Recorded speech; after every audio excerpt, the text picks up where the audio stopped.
इस भाग में हम लेंगे कक्षा 10वीं विज्ञान का जो परियोजना होता है उसके बारे में लेंगे। तो परियोजना आपके या प्रत्येक स्कूल में अलग अलग परियोजना दिया जाता है और हम एक आदर्श स्कूल की परियोजना के बारे में लेकर बतलाएंगे। तब आप चाहेंगे तो इस तरह का अलग अलग प्रकाशन का परियोजना पुस्तक आता है प्रोजेक्ट बुक के रूप में विज्ञान कक्षा 10वीं। तब इस तरह की पुस्तिका का उपयोग कर सकते हैं या फिर स्टिक फाइल में आप परियोजना तैयार कर सकते हैं। तो 10वीं में परियोजना के लिए बहुत सारे उद्देश्य दिए रहते हैं। जैसे यहाँ पर अलग अलग जो उद्देश्य यहाँ पर है परियोजना का, कक्षा 10वीं के लिए प्राकृतिक चयन की प्रक्रिया को समझना, अपने पर्यावरण के जैविक व अजैविक घटकों के बीच उनके बीच की पारस्परिक निर्भरता को समझना, आनुवांशिकता में संभाविता की भूमिका को समझना। इसी तरह से है पीएच पेपर का उपयोग कर विभिन्न पदार्थों के जटिल विलयनों का पीएच मान ज्ञात करना, छत्तीसगढ़ में उपलब्ध लौह अयस्क तथा उसके अयस्क के निष्कर्षण की जानकारी प्राप्त कर धातु शिल्प के क्षेत्र में उसके उपयोग को जानना। तो इस तरह से भौतिकी विज्ञान में आते हैं तब प्रकाशिक यंत्र बनाना, जैसे सूक्ष्मदर्शी है या दूरदर्शी है। इसी तरह से विद्युत परिपथ को लगातार बंद चालू चालू बंद करके चुंबकीय क्षेत्र पैदा किया जा सकता है और चुंबकीय क्षेत्र को तेजी से कम ज़्यादा या ज़्यादा कम कर या बदल कर बिजली पैदा की जा सकती है, अर्थात ये प्रेरण संबंधी घटना है इसका प्रयोजना। इसी तरह से पवन चक्की का मॉडल बनाकर पवन ऊर्जा की दैनिक जीवन में उपयोगिता को प्रदर्शित करना। तो इस तरह से बहुत सारे परियोजना रहता है। तब इनमें से हम आज एक परियोजना को लेकर चलते हैं कि आप परियोजना कैसे तैयार करेंगे। तो इस भाग में हम ले रहे हैं आनुवांशिकता में संभाविता की भूमिका को समझना। तो आपके पास यदि परियोजना की पुस्तिका है तब उसमें इस तरह के पॉइंट्स दिए रहते हैं, बिंदुएं दिए रहते हैं, जैसे आवश्यक सामग्री 1, 2 या 5 रुपये के 2 सिक्के एक जैसे, काला मार्कर, पेज, पेंसिल। इसी तरह से है निर्देश लेना है, खेल को शुरू करने से पहले सारणी बनाकर रखना है आपको। विधि तो कोई भी जो सिक्का लिए हैं, 2 सिक्का 5 रुपये का या फिर 2 रुपये का या 1 रुपये का, और उसी से शुरू करना है। तो एक सिक्के के दोनों तरफ निशान लगा देना है और ये सावधानी रखना है कि सिक्के के चिट हेड या पट दोनों भाग दिखते रहें। और यह अ सिक्का है और बिना निशान वाले को हम क्या मानेंगे, ब सिक्का। अब आ और ब सिक्कों को देखकर एक साथ उछालें और सिक्कों को देखकर सारणी में आ एवं ब सिक्के के चिट एवं पट कितनी बार आए टेली चिन्ह द्वारा नोट करें। तो ये पुस्तक को आप अच्छी तरह से पढ़ लेंगे, इसमें दिया गया है। और लेकिन आपको लिखना है तो इसी टाइप का नहीं लिखना है। जैसे यहाँ पर इतना कार्य आपको करना है, कार्य करने के बाद संभाविता का यह खेल मिंडल के नियम में किस प्रकार सहायक है। तो यहाँ से जो रिजल्ट आएगा, निष्कर्ष निकलेगा, उसके आधार पर आपको बतलाना है कि मिंडल के नियम को हम कैसे इसके द्वारा समझ सकते हैं। और इसी तरह से दूसरा यहाँ पर प्रयोग के जो परिणाम आएगा उसके लिए, अर्थात मेंडल को संभाविता के गणितीय गणना की आवश्यकता क्यों पड़ी, तब वहाँ पर हम गणित का भी उपयोग करेंगे। तब ये चीज़ आपको दिशा निर्देश करते हैं कि आपको इस तरह से करना है। लेकिन कई लोग इस वर्ष क्या कर रहे हैं, ज्यों को त्यों इसको लिख देते हैं और कुछ नहीं करते। तो कॉपी में आप कैसा करेंगे और आपको करना क्या है उसको हम इस भाग में लेंगे। तो जब आप परियोजना कापी लेंगे या पुस्तिका लेंगे तब उसके जो इस तरह से कोरे पेज जो दिए रहते हैं उसको सर्वप्रथम पृष्ठांकन करेंगे। जैसे यहाँ पर हम स्टार्ट करते हैं, ये पेज क्रमांक पहला है, इसी तरह से ये दूसरा हो जाएगा, ये तीसरा हो जाएगा और आगे इसको चौथा, इसको पांचवा। इस तरह से आप पूरे कॉपी का क्या करना है, पेजिंग करना है। और पेज करने के पश्चात आपको जो उद्देश्य या प्रोजेक्ट पूरा करते हैं उसको यहाँ पर जो अनुक्रमणिका दिया रहता है वहाँ पर भी इस तरह से लिखेंगे कौन कौन सा आपने प्रयोजना कार्य किया है और उसका विवरण लिखेंगे और कौन से पृष्ठ पर है उसको यहाँ पर आपको लिखना है। तो ये कॉपी बनाने के लिए सामान्य विधि हो गई। अब इसके बाद हम आ जाते हैं जो हम जिसके बारे में चर्चा करना है। तो आप जो पेज क्रमांक पहला रहेगा, यहाँ पर अपना नाम और विद्यालय का नाम, विषय इत्यादि जानकारियों को लिखना है, रोल नंबर को लिखना है। इसके बाद अब हम शुरू करते हैं पहला परियोजना। तो पहला परियोजना करने से पहले आपको कॉपी या फाइल को पहले पूरा करना है। तो जैसे इसमें है, जैसे ये है परियोजना क्रमांक पहला है, प्रयोग लिख दिया गया है। क्या लिखना है यहाँ पर? परियोजना क्रमांक पहला। तो उसका जो उद्देश्य है उसको लिखेंगे, अनुमानसिकता में संभाविता की भूमिका को समझना। उसके बाद यहाँ पर है आवश्यक सामग्री, 1, 2 या 5 रुपए के 2 सिक्के, काला मार्कर, पेज, पेंसिल इत्यादि को आपको लेना है। इसके बाद निर्देश, जैसे आपके पुस्तक में दिया है, इसे शुरू करने के लिए एक सारणी बनाना है, तो इसको बनाया करके लिखना है। और विधि, तो विधि के लिए जैसे है 1, 2, 1 सिक्के, तो यहाँ पर आपको विधि में पुस्तक की शब्दावली में न लिखकर अपने शब्दावली में लिखना है कि हमने 5 रुपये के 2 एक जैसे सिक्के लिए और उस सिक्कों को उछालकर खेल शुरू किए। तो खेल शुरू करने से पहले एक सिक्के में दोनों तरफ निशान लगा दिया और फिर निशान वाले सिक्के को हमने अ नाम दिया और बिना निशान वाले सिक्के का नाम ब रख दिए। अब उसके बाद तो इस तरह से आप जैसे करेंगे उसको लिखना है। तो अब हम शुरू करते हैं। तो शुरू करने के लिए हम 2 सिक्का लेते हैं। इस तरह से हम तो 2 सिक्का लेंगे, 5 रुपये के 2 एक जैसे सिक्के आपको लेना है। दोनों की मोटाई और वजन भी लगभग बराबर होनी चाहिए। तो इस तरह से हम 2 सिक्के लेते हैं और सिक्के को उछालने से पहले क्या करना है? चिन्ह बनाना है। तो चिन्ह बनाने के लिए मार्कर का उपयोग, इसीलिए आवश्यक सामग्री में मार्कर शब्द लिया गया है। मार्कर के उपयोग से यहाँ पर चिन्ह बनाएंगे। तो जैसे हमने एक सिक्का लिया, तो ये सिक्के को अ मानना है, इसीलिए यहाँ पर मार्कर से चिन्ह कर दिए और दोनों साइड को, उसी सिक्के के दोनों साइड को इस तरह से आपको क्या करना है? मार्कर से चिन्हित करना है। दूसरा सिक्का जो है इस तरह का, इसमें चिन्ह नहीं है, मतलब ये क्या है? सिक्का क्रमांक ब है और ये सिक्का क्रमांक क्या है? आ है। ठीक है। और उसके बाद चिन्हित करने के बाद आप एक कागज़ पर इस तरह का टेबल बनाएंगे जैसे यहाँ पर बनाया गया है, और हम सीधे सीधे फाइल में ले लेते हैं। तब ये जो कॉपी बना है, इसके जो कोरे वाले पेज है उसमें उद्देश्य को तो लिखेंगे, अनुमानसिकता में संभाविता की भूमिका को समझना। उसके बाद इसमें क्या करना है? आपको सारणी बनाना है। सारणी में इस तरह से बनाएंगे आ बा आ बा आ बा आ बा, क्योंकि हमारे पास 2 सिक्का है, एक आ है एक बा। और एच कहने का अर्थ है हेड हो गया, तो अगर दोनों में एच एच आता है उसको इसमें लिखेंगे। तो यहाँ पर अ में अगर एच आता है और ब में टेल आता है, उसके लिए यहाँ पर टेली चिन्ह बनाएंगे। अगर अ में टेल आता है और ब में एच आता है अर्थात हेड आता है, तब यहाँ पर टेली चिन्ह रखेंगे। और तीसरा, अगर दोनों में टेल आता है तब यहाँ पर टेली चिन्ह को डालेंगे। तो कैसे डालते हैं इसके लिए हम स्टार्ट करते हैं। मान लो हमारे पास ये खाली है, आपका ये भरा हुआ है, लेकिन आपको ये खाली रखना है खेल शुरू करने से पहले। तो आपको कितना करना है? आप पहले निर्धारित कर लेंगे कि 200 बार करना है कि 500 बार करना है कि 1000 बार। तब यहाँ पर हम लेते हैं, तो दोनों सिक्कों को आप इस तरह से उछालेंगे। तो मान लो कि ये क्या है? पहला उछाल, इस तरह से उछाल देंगे। उछालने के बाद हम ध्यान से देखते हैं, तो ये सिक्का आ में क्या आया है? टेल आया है। और सिक्के ब में क्या आ रहा है? हेड आ रहा है। तो ये क्या होगा? अ में टेल आया और ब में हेड आया। तब हम एक लाइन यहाँ पर खींचेंगे इस तरह से। तो इसी को ध्यान देंगे, एक लाइन यहाँ पर खींच दिया ये। इसी तरह से दूसरा जो उछाल करेंगे, दूसरा उछाल किए, तब ये जो अ सिक्का है उस पर हेड आया और जो ब सिक्का है उस पर टेल आया। तो ये क्या है?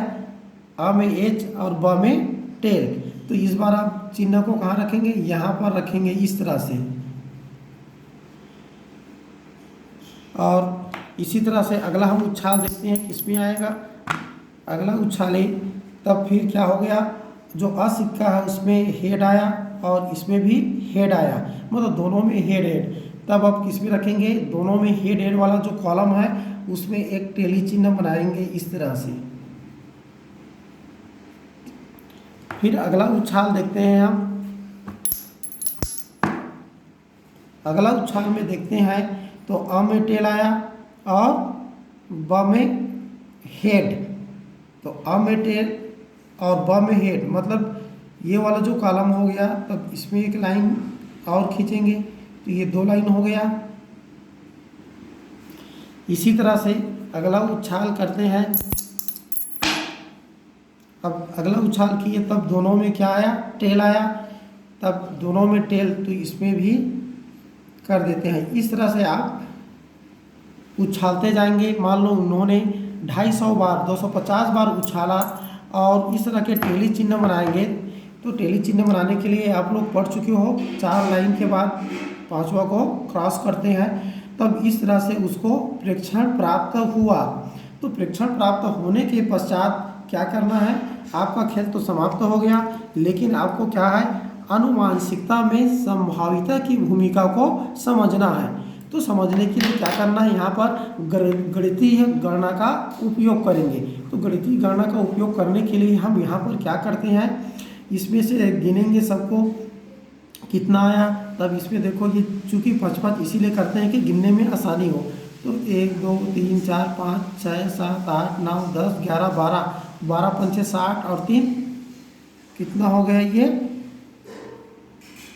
63। इसमें 62 किया है, मतलब ये यहाँ पर 2 लाइन है।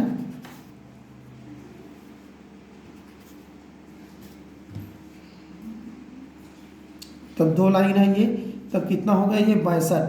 इसी तरह से ये क्या हो जाएगा, 12 पंचे 60 3 63। उसी तरह से ये 12 पंचे 60 2 62, और इसी तरह से ये 12 पंचे 60 3 63। तब इस तरह से यदि आप बनाए रहेंगे तो आपको जोड़ने में आसानी नहीं होगी। और इस तरह से सबको जोड़कर देखो तो कितना आ रहा है ये।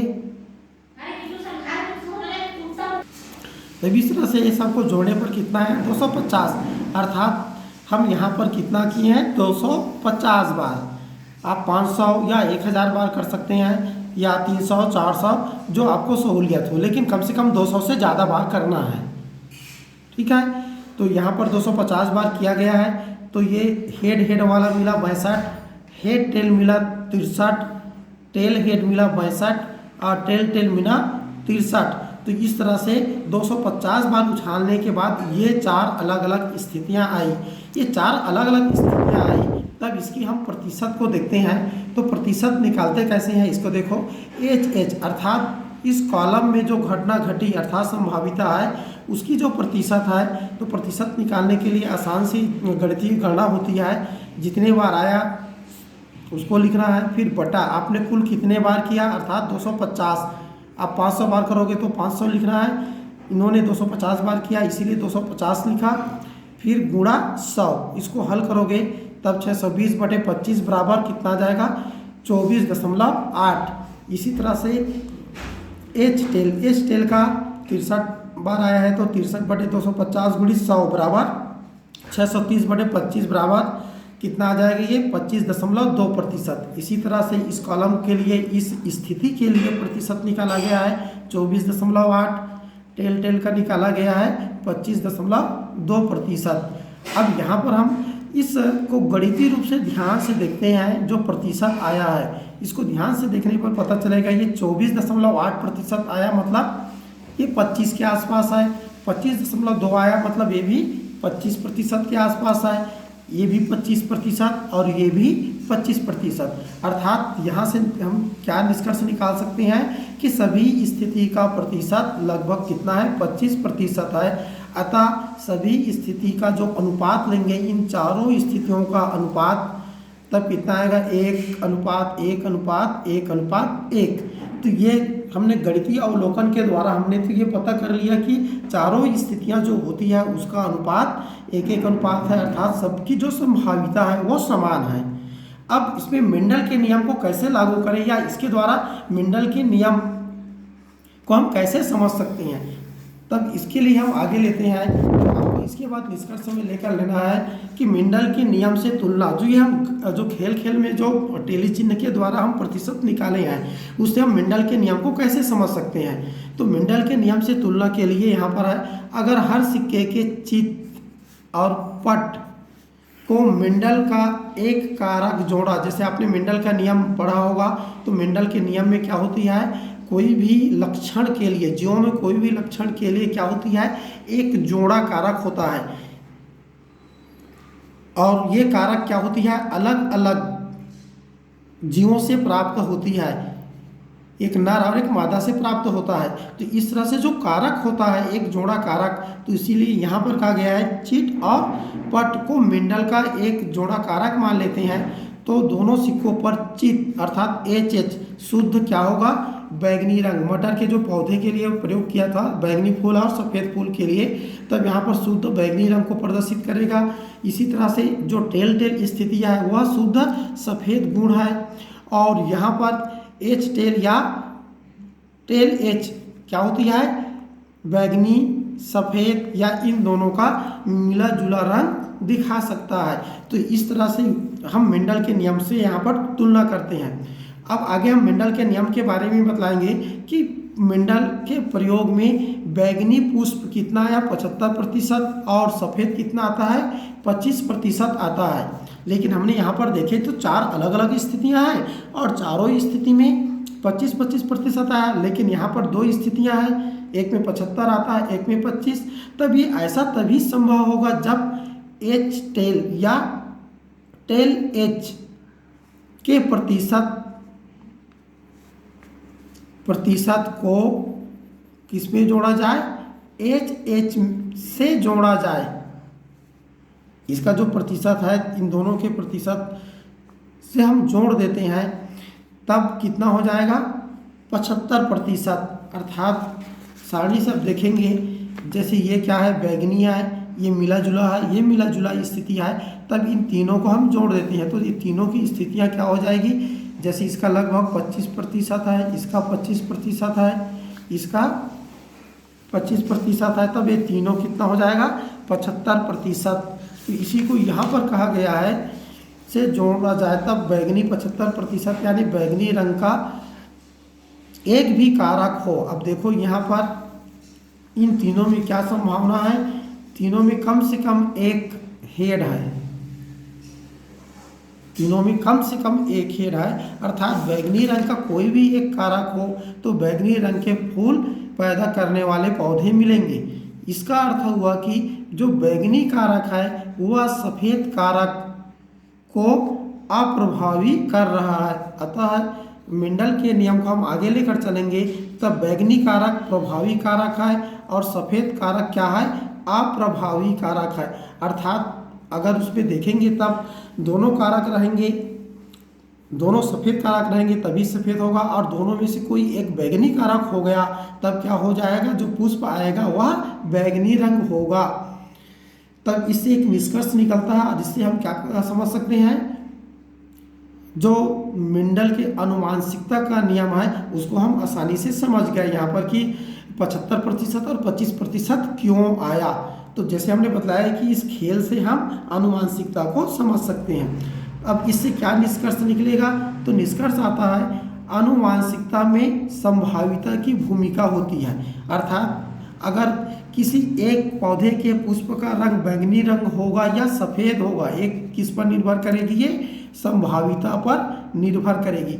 चूँकि हम यहाँ पर 250 बार किया गया, मतलब ये वास्तव में इस तरह से समझेंगे कि इसमें आपने 250 पौधों को लेकर प्रयोग किया, 250। तो एक पौधा स्वेच्छता से एक पौधा लेंगे तब वह बैंगनी रंग का पुष्प देगा या सफ़ेद रंग का पुष्प देगा, ये किस पर निर्भर करेगी, संभाविता पर। जैसे हम सिक्के को उछालते हैं तो चीट किस में पट आएगा, ये संभाविता पर निर्भर करती है। ठीक इसी तरह से यहाँ पर क्या होती है, किसी एक पौधे के पुष्प का रंग बैंगनी होगा या सफ़ेद, ये क्या होगी, संभाविता पर निर्भर करता है। तो इस तरह से हमारा जो उद्देश्य है कि अनुवांशिकता में संभाविता की भूमिका को समझना, तो हम इस तरह से हम समझ सकते हैं कि अनुवांशिकता का जो लक्षण है वो संभाविता पर निर्भर करती है। यही कारण होता है कि अगर दो भाई बहन है तो पर भी, या दो भाई है सजातीय भाई है तो पर भी एक भाई लंबा और एक छोटा हो सकता है, क्योंकि जो गुण है, कारक है, लंबा या बौना होने का जो गुण है, लंबाई वाला जो कारक है वह क्या होगा, किसमें सक्रिय होगा और किसमें अप्रभावी होगा, उस पर अर्थात संभाविता पर निर्भर करता है। तो इस तरह से हम इस जो प्रयोजना से आनुवंशिकता को समझ सकते हैं। तो आगे इन्होंने प्रयोग को जो लिखा है इस तरह से आप भी लिखेंगे। जैसे आपने जो प्रयोग किया विधि को लिखेंगे, टेली चिन्ह बनाएंगे और गणना को कोरे पेज में आप इस तरह से करते जाएंगे। उसका मेंडल के नियम से तुलना करना है और निष्कर्ष निकालना है, या फिर परिणाम लिखोगे। चूँकि यहाँ पर निष्कर्ष निकलना है तो इसीलिए निष्कर्ष निकालें। जैसे इन्होंने कहा कि ऐसा हमने 200 बार दोहराया, 4 स्थितियों पर प्रतिशत निकाला, जैसे गणना में किया उसको उन्होंने थ्योरी में या विधि में लिखा। फिर निष्कर्ष, यहाँ पर जो आपको जो निष्कर्ष आया उस निष्कर्ष को यहाँ पर लिखेंगे और उसी निष्कर्ष को लाइन वाले पेज में भी लिख लेंगे। इसके बाद यहाँ पर क्या आती है, सावधानियाँ।